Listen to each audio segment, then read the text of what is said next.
बरसात की वो रात, अंधेरे में भीगता हुआ एक युवक जिसके सपने छोटे नहीं लेकिन हालात बड़े कठोर थे। ये कहानी है अर्जुन की। उसके हाथ में ट्रॉफी थी, फिर भी चेहरे पर आंसू थे। क्यों जीत कर भी रो रहा था अर्जुन? अर्जुन एक गरीब परिवार से था। पिता नहीं थे, माँ बीमार रहती थी। घर चलाने के लिए वो दिन रात खेतों में मजदूरी करता। पर कैसे एक दिन उसने अपने ऊपर हंसने वाले लोगों का मुंह बंद कर दिया। आइए जानते हैं इस कहानी में। कुछ दिनों पहले, बेटा, तू इतनी मेहनत मत कर। तेरी उम्र पढ़ने लिखने की है। तू क्यों खुद को इतना कष्ट देता है? अर्जुन मुस्कुराते हुए बोलता है। माँ, तू परेशान मत हो। मेहनत से ही सब कुछ मिलेगा। एक दिन देखना, मैं सब बदल दूंगा। एक दिन गांव का सरपंच मोहनलाल गांव की चौपाल पर घोषणा करता है कि सुनो गांव वालों, कल हमारे गांव में बड़ी दौड़ प्रतियोगिता होगी। जो इसे जीतेगा उसे मिलेगी खुद की 2 बीघा जमीन खेती के लिए और सम्मान का इनाम। ये सुन अर्जुन ने मन ही मन ठान लिया, चाहे कुछ भी हो वो इस दौड़ में भाग लेगा और अपनी माँ का इलाज कराएगा। तभी गांव की एक लड़का अर्जुन का मजाक उड़ाते हुए बोला, अरे अर्जुन, तू भी भागेगा क्या? तुझे तो खेत की मिट्टी ही सूट करती है। ये दौड़ प्रतियोगिता तेरे बस की बात नहीं है। ये बोल सब उसकी गरीबी का मजाक उड़ाने लगते हैं।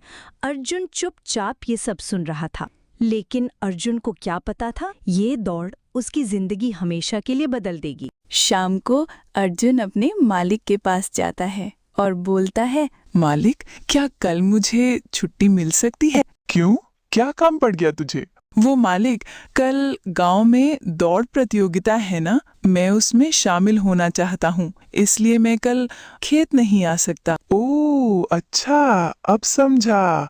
तू वो 2 बीघा जमीन जीतना चाहता है, तो नौकर से मालिक बनना चाहता है।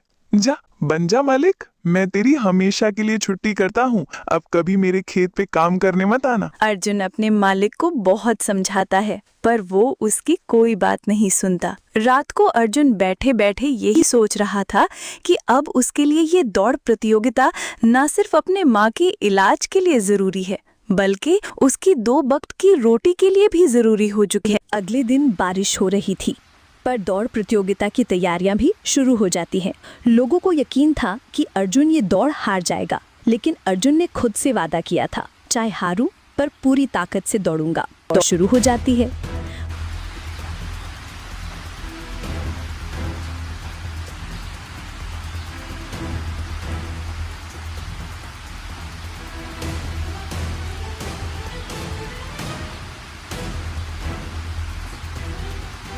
बाकी लोग तो दौड़ की शुरुआत में ही तेज दौड़ते हैं, पर अर्जुन पीछे रह जाता है।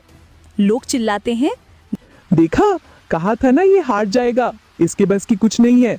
अर्जुन कोशिश करना नहीं छोड़ता, पूरी ताकत लगाकर तेज दौड़ता है। बारिश तेज थी, रास्ता फिसलन भरा था, लेकिन अर्जुन की हिम्मत उससे भी ज्यादा मजबूत थी। धीरे धीरे अर्जुन स्पीड पकड़ता है और वो बाकी युवकों को पीछे छोड़ देता है और अर्जुन सबसे आगे निकलकर पहला स्थान हासिल करता है। गांव वाले दंग रह जाते हैं। उन्हें इसकी उम्मीद नहीं थी कि अर्जुन ये दौड़ जीत जाएगा। उन लड़कों को यकीन नहीं हो रहा था कि वो कमजोर सा दिखने वाला लड़का उन सब से आगे निकलकर जीत गया। वो सब अर्जुन के पास जाते हैं। भाई अर्जुन, हमें माफ कर दो। हमने तुम्हें कमजोर समझा, तुम्हारी गरीबी का मजाक उड़ाया। पर आज तुमने ये दौड़ जीत कर न सिर्फ हमें गलत साबित किया, बल्कि गांव वालों की नजरों में तुम अब से हीरो बन गए हो। अब कहानी प्रेजेंट में आती है। अर्जुन ट्रॉफी लेकर घर आता है और अपनी माँ को ट्रॉफी दिखाते हुए बोलता है, माँ, मैंने कर दिखाया, मैं जीत गया। अब तुम्हारा इलाज भी हो जाएगा और हमें हमारा खुद का खेत भी मिल जाएगा। माँ, ये जीत मेरी नहीं बल्कि आपकी दुआओं की है। अर्जुन की बात सुनकर माँ की आंखों में आंसू थे। बेटा, आज तूने साबित कर दिया कि मेहनत और ईमानदारी से सब मुमकिन है। तूने साबित कर दिया, हर रात के बाद एक सुबह जरूर होती है। मुझे तुझ पे बहुत गर्व। दोस्तों, हालात चाहे कितने भी कठिन क्यों ना हो, अगर इंसान में हिम्मत और मेहनत का जज्बा हो तो सफलता उसके कदम चूमती है। याद रखो, सच्ची मेहनत का फल हमेशा मीठा होता है।